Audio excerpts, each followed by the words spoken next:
জিয়ার আদর্শের দল আমরা আসলে গত কয়েকদিন আগেই জনগণের ম্যান্ডেটে বাংলাদেশ জাতীয়তাবাদী দল দীর্ঘদিন পরে সরকার গঠন করছে।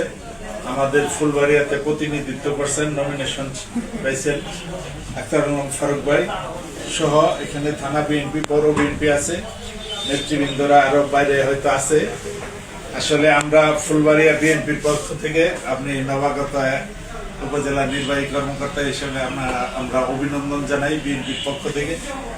আসলে বিএনপি দীর্ঘদিন নির্যাতিত, এইভাবে আসলে খোলামেলা হয়তো আমরা আরো কিছুদিন পূর্বের থেকে কথা বলি, কিন্তু আপনার অল্প সময়ে আমরা হয়তো বা এইটুকু বুঝতে পারছি আপনার কাজের আগ্রহ আছে। আসলে ফুলবাড়িয়াবাসী খুব স্বাধীনচেতা মানুষ। ফুলবাড়িয়ার মানুষকে আপনি যেভাবে ওই যে বানায় না, মাটির পাতিল বানায়, যেভাবে কাঁচা মাটি যেভাবে গড়তে চায় সেভাবেই গড়া যায়। ফুলবাড়িয়ার মানুষ সহজ সরল।